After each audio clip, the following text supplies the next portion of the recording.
Hi, welcome back. On this episode, we're going to check and adjust our valves on a 2006 Yamaha Roadstar Silverado. Don't forget to subscribe and click the notification button.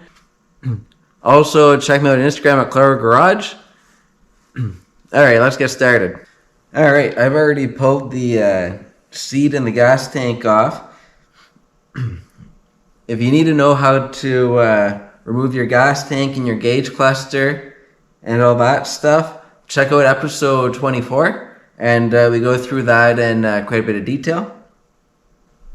So one thing that I like to do before I adjust the valves or do anything, I like to do a compression test before, and then I do a compression test after.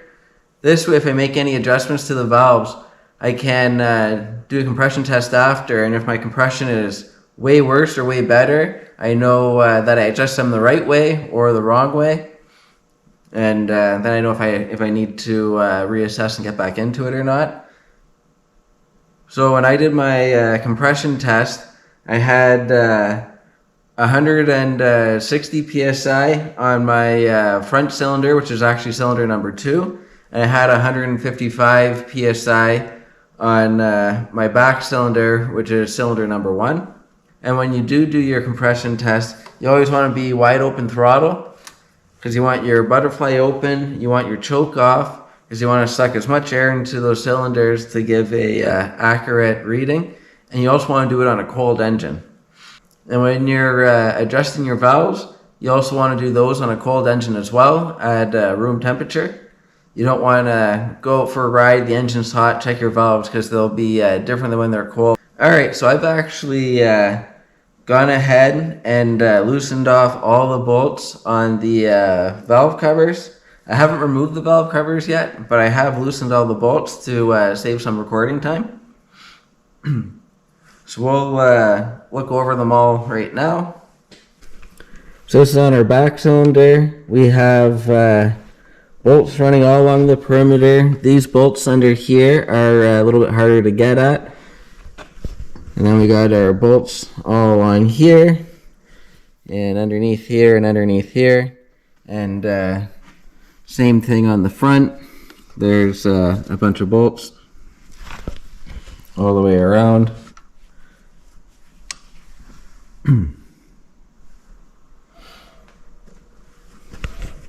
then on your back cylinder, there's a little hose here that we also have to pull off. And there's also a hose up here. I've already used a pair of pliers to move the clamp. So this hose will pull off now too. And those are the only two hoses. We want to pull our plug wires out of the way, because we can't get the valve covers off with those there. So those are out of the way. We're going to start on the back cylinder, number 1 cylinder.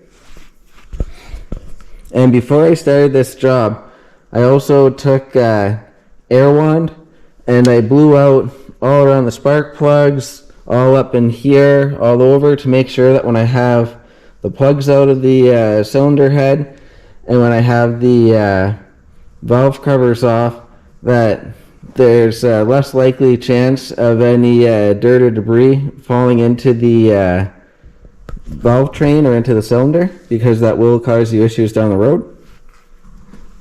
So I already have all these bolts loose, and before I pull the valve cover off, I'm going to remove my footrest. In the manual, it will show you taking your linkage off too. I'm going to leave my linkage attached. I like right where I have it set, so I don't want to lose my setting, have to readjust it. I'm going to pull the footrest bracket off, and I'm going to swing the whole thing just up in front here, so it's out of my way. And then we're going to take all these bolts out of this front cover here, and then we can pull this cover off.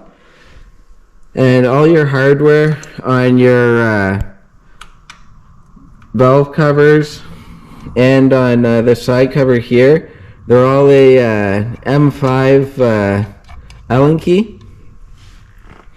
So that's what we're using to pull those out. And when I pulled my plugs out, all I used was just the spark plug wrench that came with the bike. And then down on the bottom of the footrest, right down here, there's 2 bolts. So those are what we're going to pull off to remove this footrest. And they are a M6. And we also have to unplug the electrical connector off our horn. These are aftermarket horns from what came with the bike, so that's why they look a little bit different if you still have the stock horns. Alright, so I'm going to remove those M6 bolts holding the whole footrest bracket on, and then we'll be able to swing this right out of our way.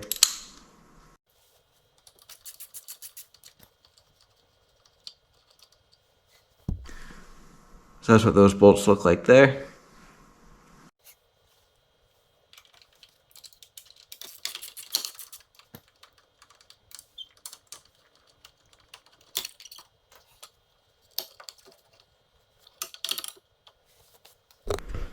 So I just swing that out of my way because we're worried about accessing right here. So this is out of our way, and we're able to access what we need to access. So our next step, we're going to pull this front cover off. So it's all these bolts right along here. I'm actually missing this one. I lost it a long time ago. It's somewhere in North America. Got that bolt there, and then this bolt here. So we'll pull all those out. And these are number 5 Allen key.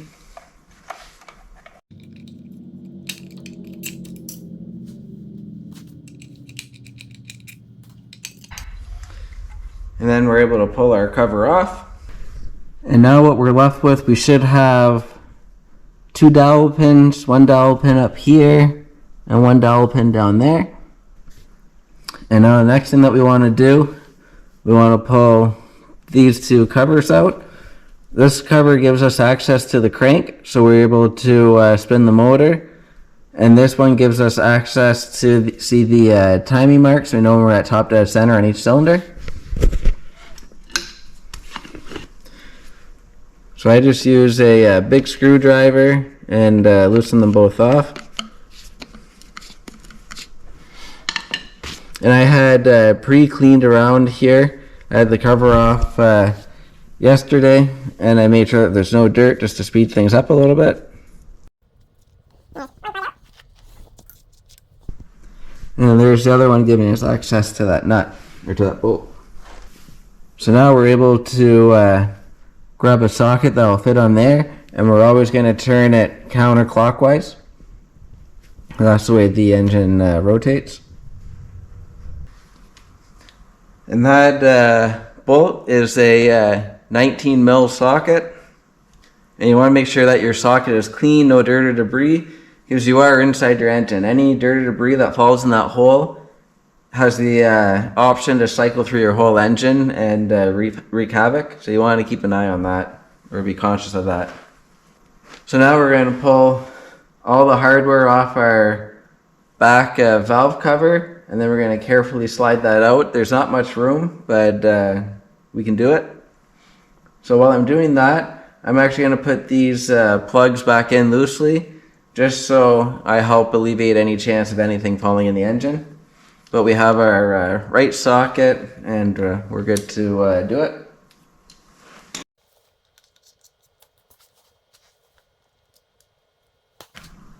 Alright, so when I pull my bolts out, I like to try to lay them out on the floor the same way they came out of the valve cover, out of the engine, whatever you're taking apart. This when you go to put it back together, there's hopefully no guessing which bolt goes where.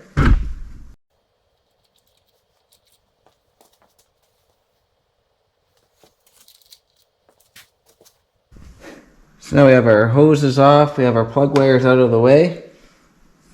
The 2 back bolts you can't quite get out because they hit on the bike, but when we carefully lift our valve cover up, we should be able to kind of lift those up and carefully slide it out.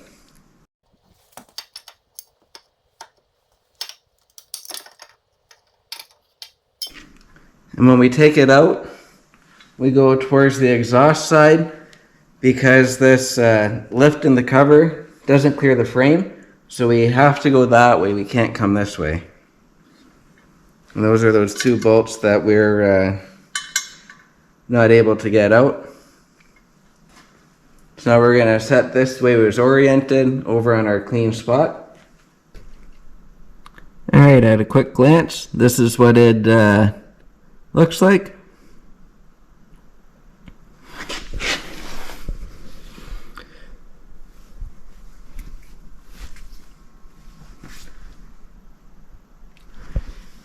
So these valves towards the center of the engine between the two cylinders, these are our intake valves because that's where intake would be, and then these are exhaust valves.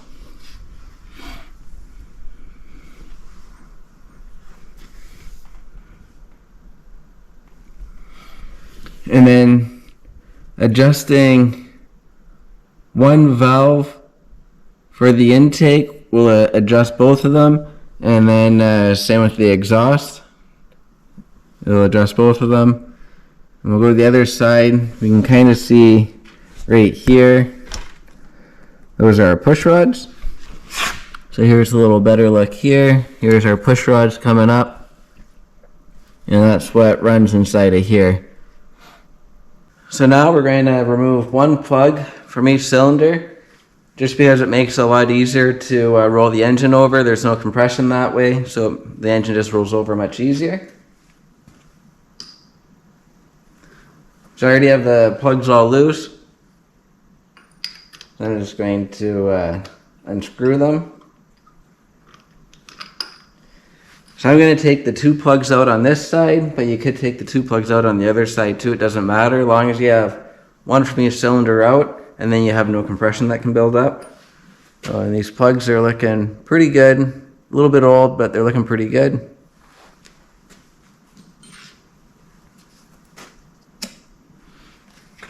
And then I like to keep track of where they came from. So I just use a piece of cardboard with little slots in it.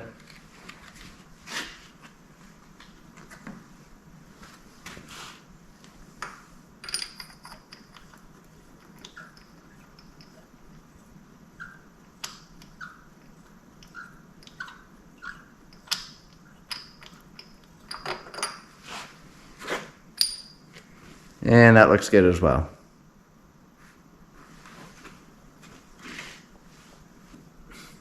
So now we're going to pull our two covers back off. And now we're able to, with ease, roll the engine over. So this is what your valve train looks like when the engine's going around.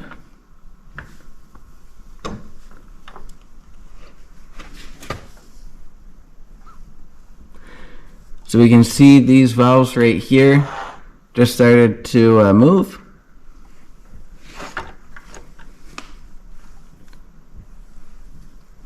So that'd be the exhaust stroke. And then we're going to start to notice that the intake valves are going to start to open up for the intake stroke.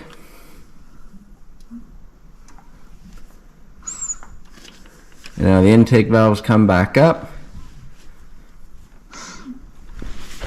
And now we're going to be on the compression stroke. So now that's when we look in this window and we should see our markers coming up. And our markers for the number one cylinder will be a flat line and then another line that almost looks like a hammer. And for the number two cylinder, it's just a flat line. Because that crank will make 2 revolutions for each complete cycle of the cylinders. It does 4 strokes, so you'd have like a down intake, up compression, and then down for your combustion, which makes the engine want to run and put power to the ground. and then back up for your exhaust stroke to clear all the burnt up gases out of the cylinder. So the crank has to go around twice to make that happen. It goes around once to suck in the air and fuel, and then back up to the top for your compression stroke. So that's one revolution of the crank. And then down for your combustion stroke. That's your bang one, where it puts all the power out. And then back up for your exhaust stroke, which gives you your second rotation of the crank. So the crank has to go around twice for one complete cycle on the cylinder. And this cylinder will be slightly off from this cylinder, so that's why we have to look for two different marks. And we always want to verify the visually. I like to verify these guys here, your valves. So now I'm going to look in and try to find my mark.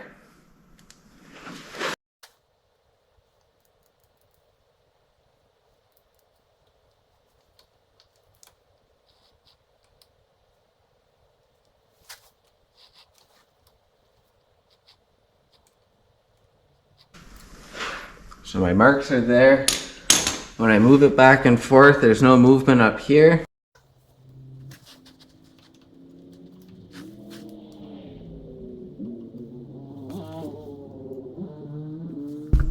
I also like to grab my push rods and try pulling them up and down to make sure that they're not all sloppy. So our marks are pointing at the pickup. So I'm not sure if you can see those marks on there. It's an H, and then it's a right above that, it's a line with another line that is almost shaped like a hammer.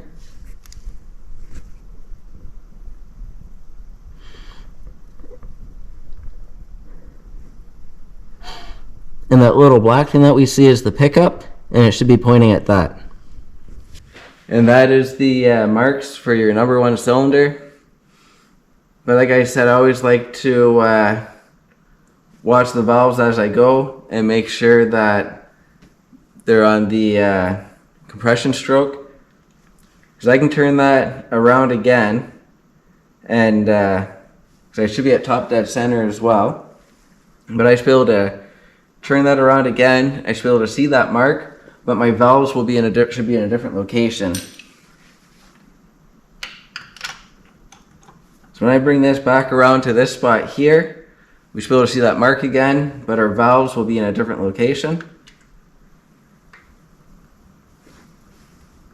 There's exhaust going down, and now the exhaust is just starting to come up, and the intake's just starting to go down.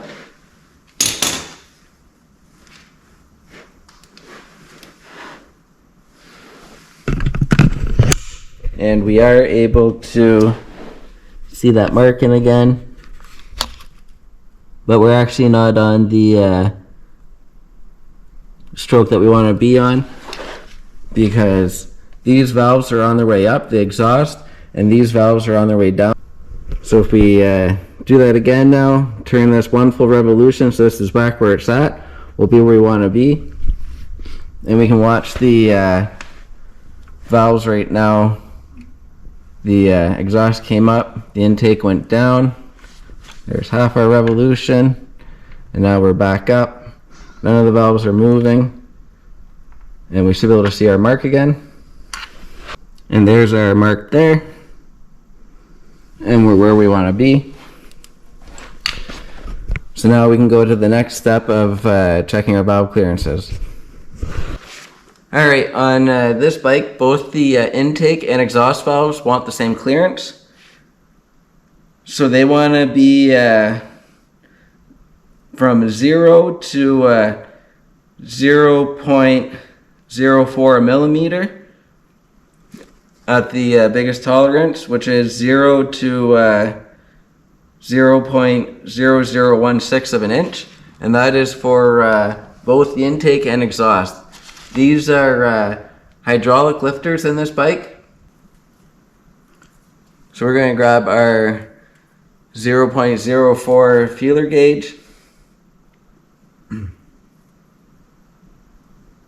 and we're going to try to slip it in.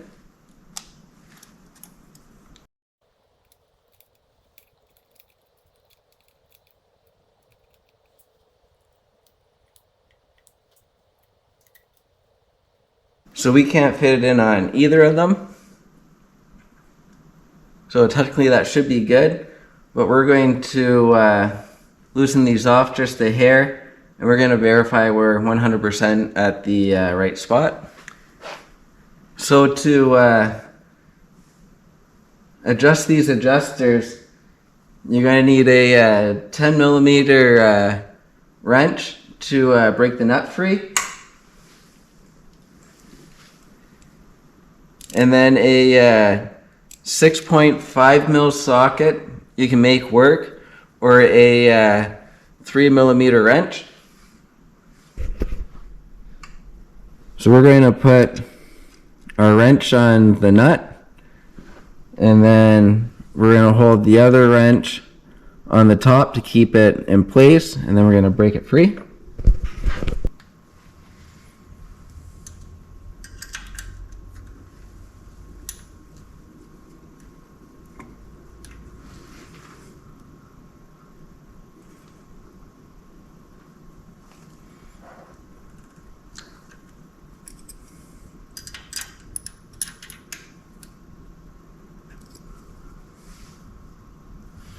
Alright, so now our lock nut is loose. And now I have the ability to adjust the valve. So now I'm going to grab my feeler gauge again. I am going to keep in mind how far I turn that roughly. But I'm going to get it so my feeler gauge can fit all the way in. And then I'm going to start to snug it up. Because just because I'm not able to fit my feeler gauge in doesn't necessarily mean that I'm at 0 or less than 0.04 millimeter of clearance. I could actually be compressing that lifter, and then if I'm compressing it too much, maybe my valve's not closing all the way and I could be losing some compression. With the compression readings that I got when I did the compression test before I started, I don't think that's the case. I'm pretty satisfied with the readings I'm getting. But this is one way to verify.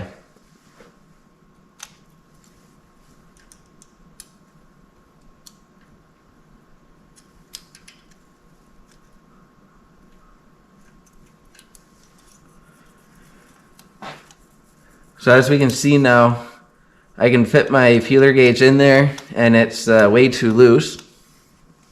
So as we can see, I'm underneath that screw, I'm underneath the contact patch, and that is super loose.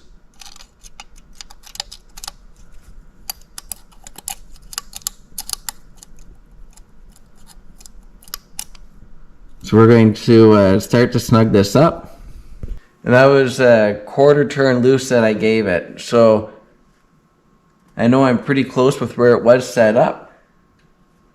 So I'm just going to start to slowly close this gap up. That's about an 1/8 turn there, and I can feel a pretty good drag.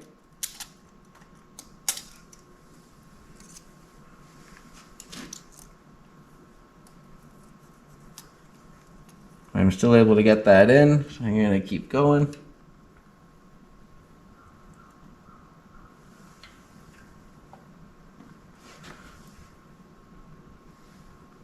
So that's not quite where I was before. So these were actually a little bit tight, so they did need to be adjusted.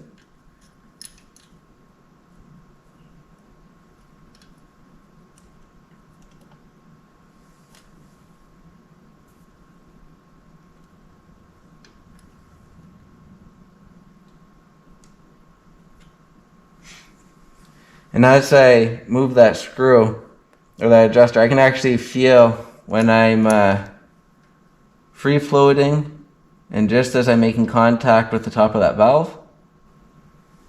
So I'm pretty happy with right there, so I'm going to tighten it up.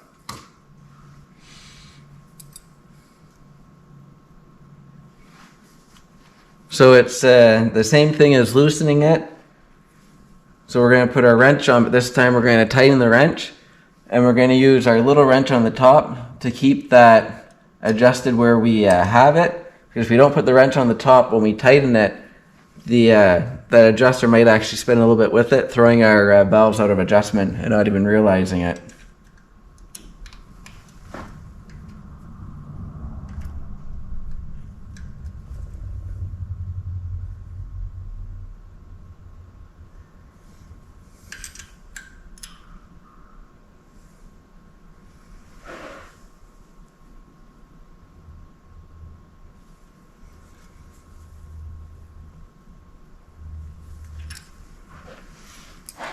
And it's important to make sure that we get that tight, because if that comes loose, it's going to fall down to your engine and that's going to be it.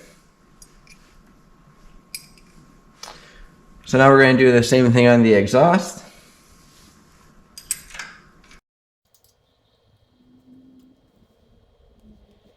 So now I'm going to loosen the exhaust off until I'm able to fit this in, and that'll give me a good idea of how it was doing.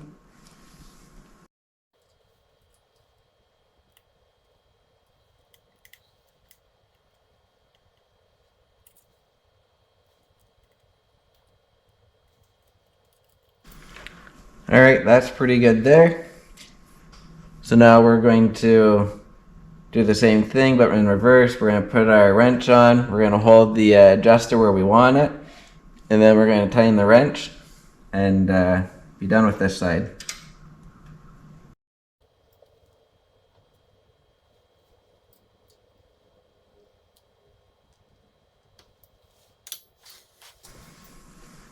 And double check with our feeler gauge on both of them. And now we're going to put our socket back in, and we're going to turn the motor over a few times, and then we're going to double check.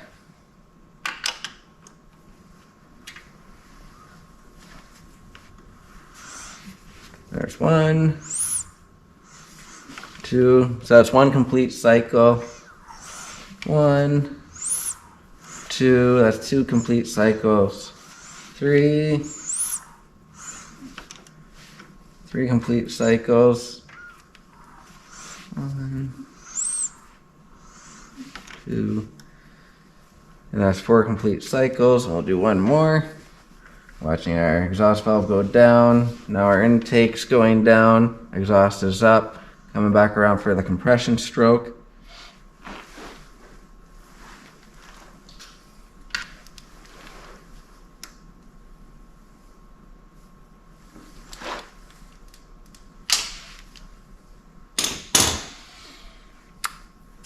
And now we're going to take our feeler gauge one last time and triple check.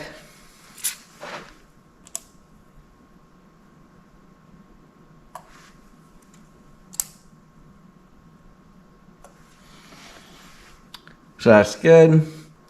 And then before we close this side up, we're going to just triple check and make sure that things are tight.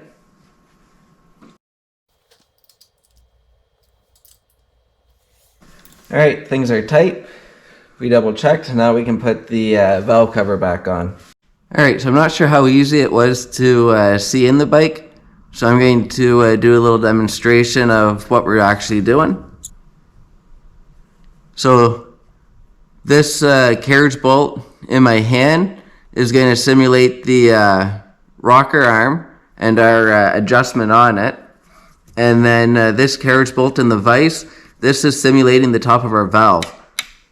So we have this here, and when the cam's working, it'd be pushing down on the valve stem, which is the carriage bolt in the vise. So when we're on our compression stroke, that's where we're checking our valve. So I have my feeler gauges here, and I have a thick wad so it's easy to see. But we're basically coming in, and we're trying to see if we can fit underneath. So if there's a gap, and we can move this in and out of there too freely, the gap is too big and we got to close the gap up. And if the gap seems good, it's still a good idea to loosen it off and check it, because you could have too much preload on your adjuster, and it could actually be pushing past, not allowing that valve to close all the way. So it could actually be too down. So just because you can't fit your feeler gauge in doesn't necessarily mean that you're okay. So in both cases, whether it's too big of a gap or too small of a gap, if you want to loosen it off and check it, you're going to hold a wrench on the top. So this is the 3 mil, so we're holding that on the top, so this can't spin at all. So this is our adjuster stud. This lower nut, that's our rocker arm that we're threaded into, so there'd be an arm coming off of here. And then this upper nut is our jam nut, which when we're done is supposed to be torqued at 14 foot-pounds. So before we can make any adjustments, we have to break this lock nut free. And it's the same thing when we tighten it too, you got to re-jam it. So you're going to hold your small wrench on the top to keep the valve, to keep the adjuster from being able to spin. And then you're going to take your 10 millimeter wrench and you're going to break that nut free, loosen it off a turn or two. And now you're able to use your wrench to spin that adjuster on the rocker arm to either make the gap bigger or make the gap smaller. And then same thing when you want to tighten it up. You're going to hold your wrench on that adjuster, so when you're tightening it, it can't spin and come out of adjustment from where you have it. And then you're going to tighten that up, that lock nut back up to 14 foot-pounds to ensure that that can't back off and keeps it in place. But you got to make sure you have your little wrench on the top of that, because otherwise when you tighten it up, it can spin it and throw you off by a little bit, and what you think are perfectly adjusted valves may be way off, which is why it's a good idea to do a compression test before and after so you can see the gains or losses, so you know if you have to get back into it or not.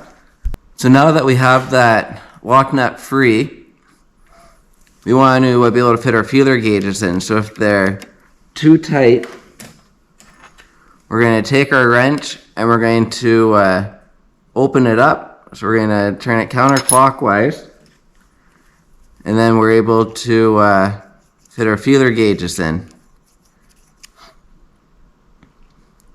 And then same thing, if the gap was too loose and our feeler gauges are sloppy, we would take our wrench and spin it and turn it clockwise to close the gap until we get it where we want it.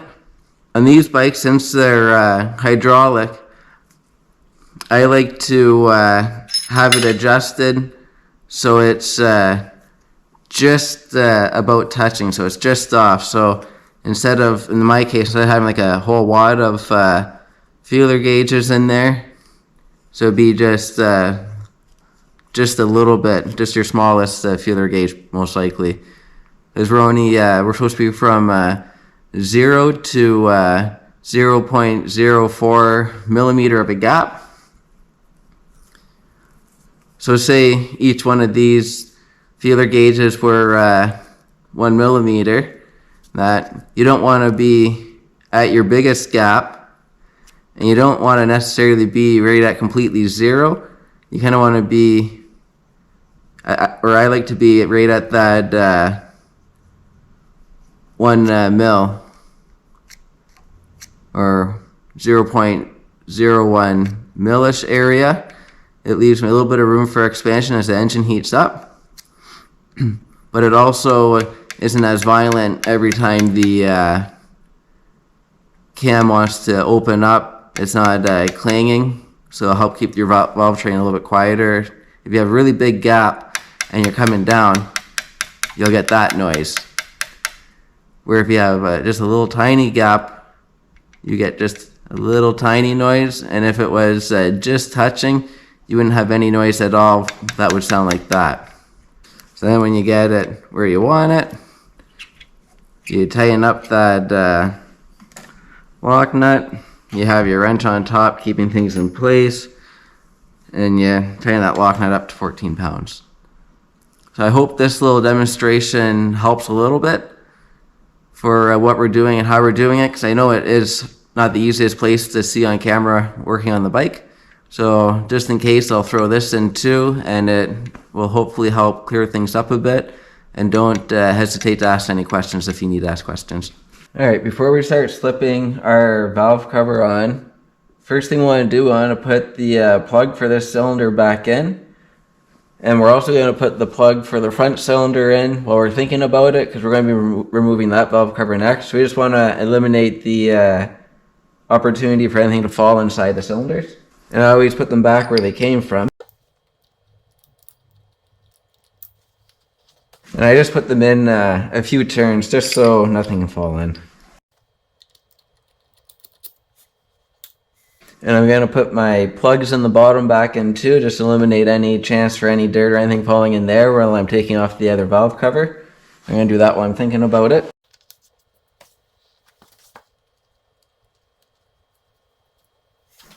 And then last thing we want to do before we get ready to put the valve cover back on is we want to double check the gasket, because if this gasket gets damaged, you have to replace it. Because if it's damaged and you don't replace it, you're going to be leaking oil out of the top of your heads where the valve cover and the top of your jug meet. And we don't want to have oil leaks for no reason. So we want to double check this gasket and the mating surface on the valve cover as well. So it's hard to see, but there is actually a gasket on here. So you just want to give it a once over on all the surfaces. It comes in around the spark plugs and around the perimeter. They're a pretty robust gasket. You should change them every time, but I've had pretty good luck reusing these. These are still the original gaskets, and knock on wood, I haven't had any leaks yet. And if you do have a leak, it'll be a seep, so you can just order a gasket and change it on your leisure. As long as you aren't not leaking a ton of oil, and you make sure your oil stays up. It's not, you can still ride the bike, you just gotta be conscious of it. So now we're gonna grab our valve cover and we're gonna feed it in from that side over. You know, we have those two bolts that we can't pull all the way out when the valve cover's in place. So we gotta make sure that we keep those in the valve cover when we slide it in, but we wanna be very careful and mind the ends of them to make sure that we're not damaging our gasket. And if you're down low like this, you are able to see. And you can also do this job without it on a center stand, but it is a little bit easier with the bike up higher. All right, so we looked at the inside. It looks nice and clean. We're pretty happy with that. So we're going to carefully slip this in now.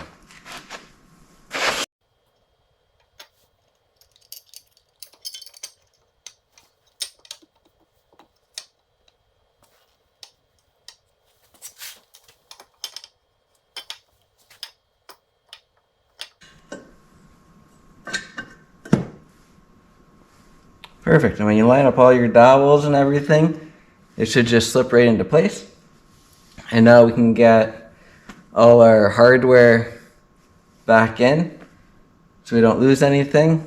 And then we'll move to the next one and we can tighten them all up at the same time. Or you can do one valve cover at a time so you don't miss anything. That's the way I normally do it, but this time I'm going to just tighten them both up all at the same time. I'm going to get all my hardware in right now and get my lines all reconnected.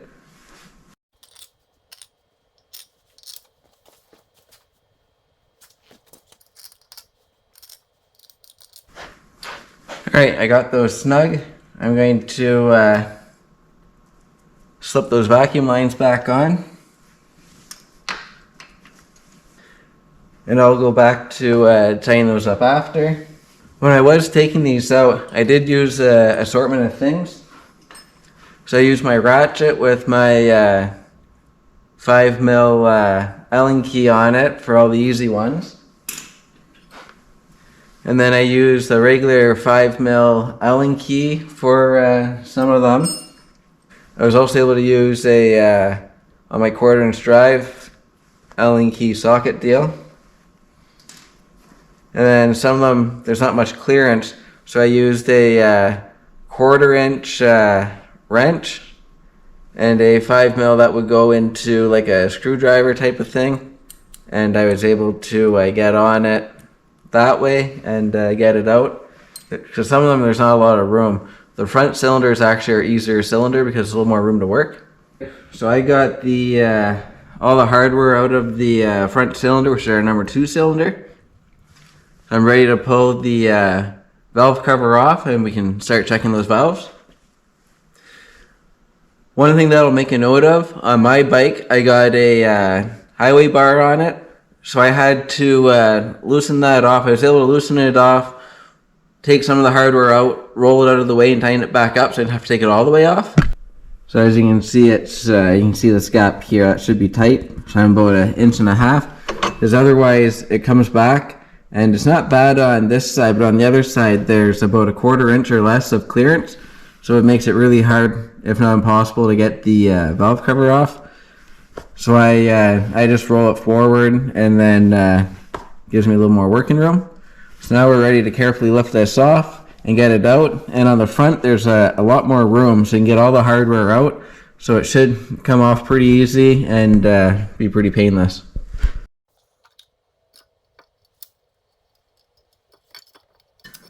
There you go. Make sure your gasket's not stuck. This one had kind of got stuck a little bit.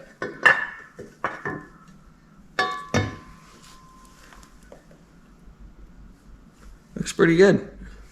And now we're going to take our 2 spark plugs out again so we have less resistance when we roll the engine over.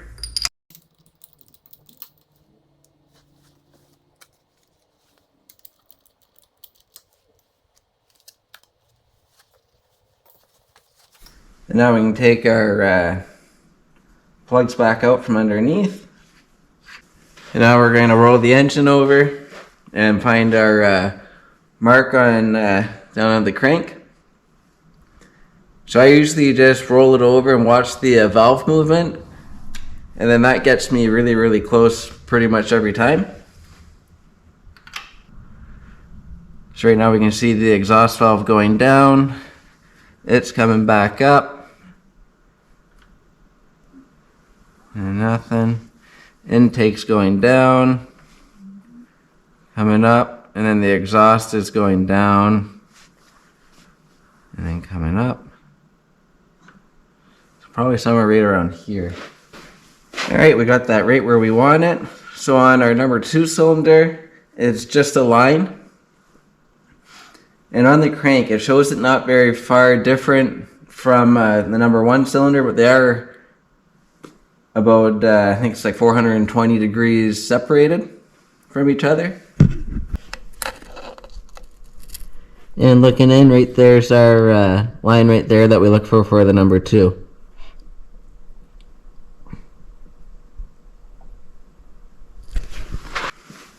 So now we're going to grab our feeler gauge and we're going to see if we have any clearance in there before we touch anything.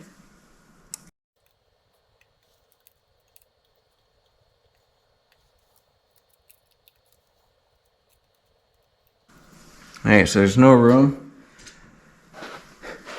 So the valves that are further back on the front cylinder, so the ones right here, these are your intake valves. And the valves that are towards the front of the bike, these are your exhaust valves. So they're a mirror image because your carburetor's in the center, the air inlet. So that makes the center ones our intake valves and then the outer ones are exhaust valves. So now we're going to do the same thing we did on the other cylinder. We're going to loosen them off and make sure that they're not too tight. And then we can go back and readjust.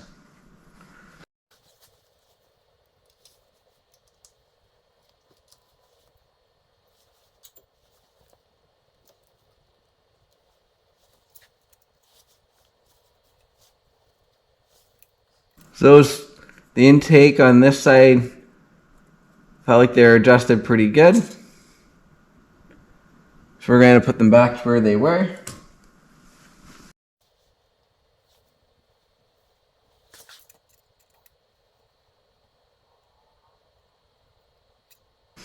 Alright, so that's good. So we're going to tighten it up.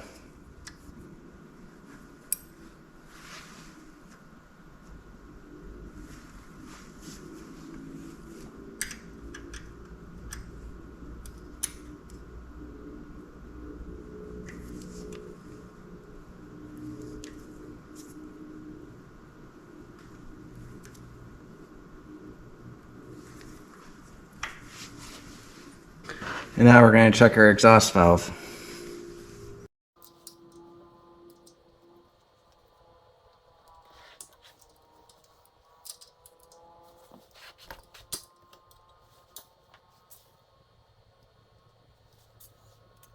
So that seemed pretty good as well. So we're going to tighten it back up where it was, and we can move on.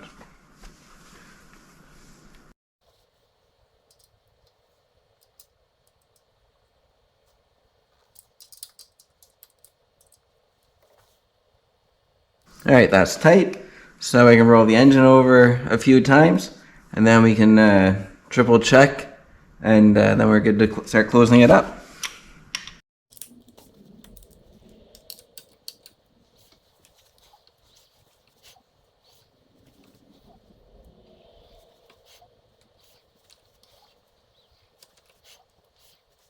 Alright, we went around a few times. Watching the valve train, everything looked pretty good. We're going to double check with our feeler gauge, and we're going to triple check that we're tight, and then we're good to close this up.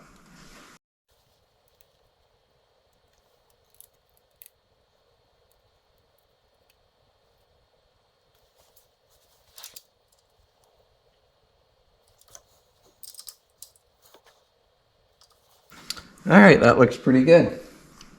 Give it one last rotation for good luck.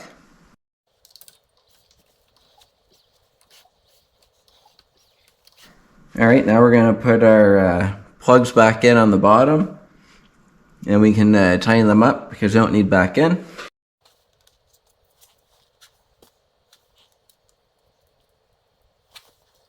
So we just use our big screwdriver and tighten it up.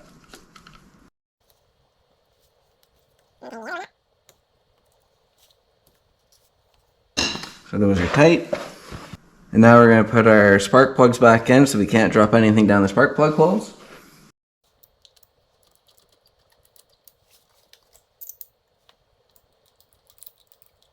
And now we're ready to grab our valve cover and put it back on. And we do want to triple check the gasket, make sure it's clean and no damage before we do that. Looks good, and now we can slip our valve cover on. So now we're slipping our cover back on.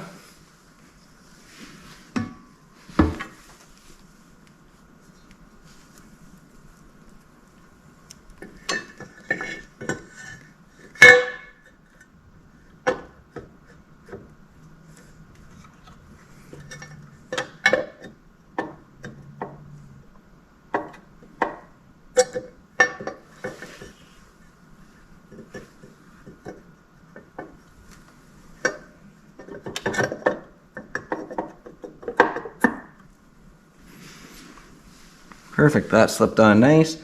You should never have to force it on. When you have everything lined up, it should just drop on without any real effort. If you're forcing it on, something's not lined up right.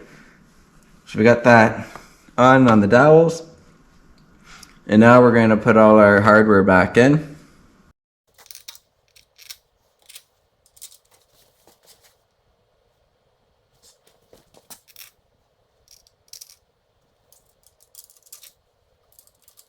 Alright, now we're going to put our cover back on. So you just line this up on the dowels and it should just slip right on. And then I usually put the one of the top screws in, or bolts in, so it can't fall back off, then I get the rest in.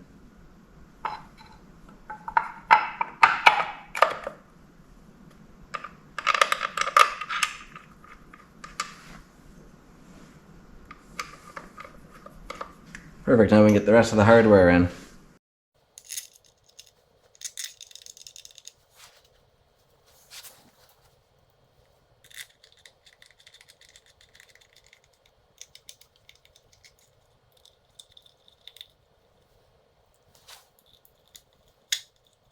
Alright, we're going to torque the bolts on our cover, and they get torqued to 7.2 foot-pounds or 86.4 inch-pounds.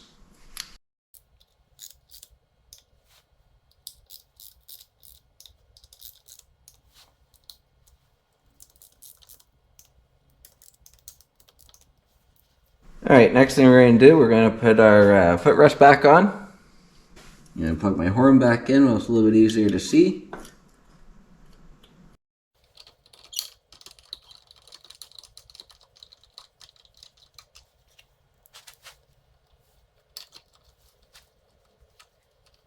And your footrest bolts, they get torqued to 35 foot-pounds.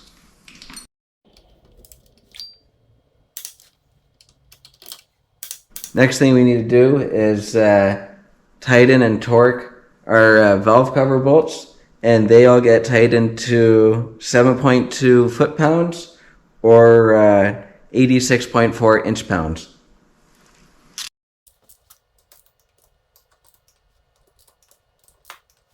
Alright, the valve covers are all torqued. Our next step, we're going to pull one spark plug out of each cylinder, and then we're going to do a compression test and see what our finishing compression test is. Key on, wide open throttle.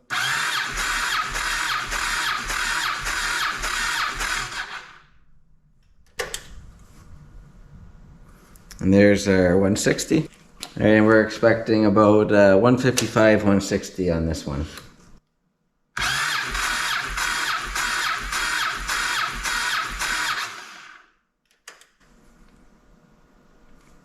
And that's just over 155. So when we did that compression test before we started, the numbers were pretty good. I wasn't expecting to find the valves way out of adjustment or anything. I just wanted to check them just because it's been quite a while since I've last checked them. And our finishing compression was basically exactly the same. So the valves were adjusted good, and they were within specs. But it's always good to do it before and after, because we could have did our after compression test and it could have been way down at 120 and we would have been, oh my, we got to go back and double check. But both cylinders are pretty equal, so we're going to put our plugs back in so nothing can fall in our cylinders.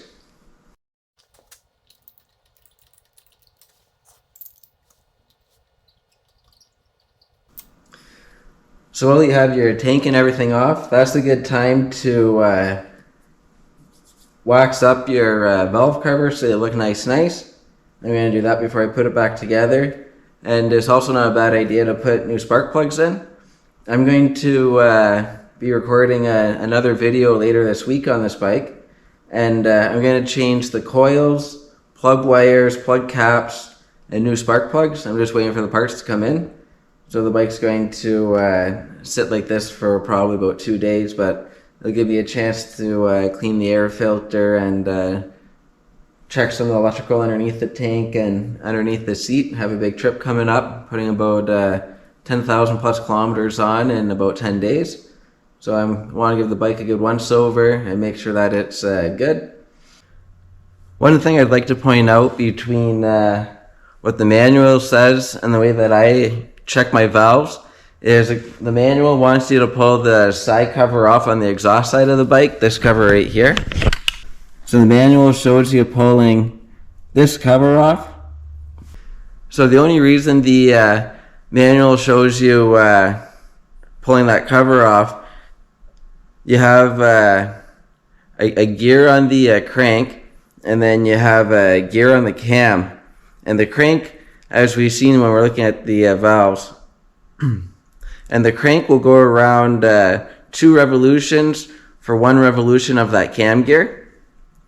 So there's timing marks on that gear that you line up. When you're top dead center on the compression stroke of number 1 cylinder, there's 2 dots that will line right up. And then when you're on the compression stroke of the number 2 cylinder, the dot will be 420 degrees off. So if your gears are sitting like this, you'd have your 1 dot here, but then your other one would be way up over here. But we're able to verify that we're on the right stroke of the cylinder when we're doing our using our feeler gauges. And when we're on the left-hand side of the bike, when we're spinning the crank, there's those markings, and we know that marking is going to go around twice for 1 complete cycle. So we know one of the 2 times when we see that marking in that viewing window that the cylinder isn't on the compression stroke. So when you're spinning it over, you can watch the valves, because the valves are in motion when you can see that, if it's not in the right spot. And if you go 1 full revolution from where you see that mark, then they're back on the compression stroke. So that's why I don't bother pulling that cover off, other than only thing it's really useful for would be inspecting the shape of those gears and that kind of stuff. But as far as needing to do it to check the valves, it's not a necessity. It's an extra step that you don't necessarily need to take, and I don't take it because I can verify where everything's at between those markings in the viewing window and watching my valves actuate. And you can also look down the spark plug hole too and see where the piston's at. But the important thing is knowing what your valves are doing, because you can't check the valves when they're starting to work, because it doesn't give you a real reading because everything's already compressing. So I just thought I'd clarify the difference between the way I do it and the way the manual does it. The manual has an extra step that isn't necessary if you just stop and watch what the valve tray and everything's doing and keep track of your markings. Thanks for watching. I hope you found this helpful and enjoyable. Don't forget to subscribe and click the notification button, and check me out on Instagram at Claro Garage. And also join and become a member on the Claro Garage YouTube channel. That's always greatly appreciated as well. Thank you very much for everyone who has subscribed, and thank you very much for everyone who subscribes in the future. Have a great night.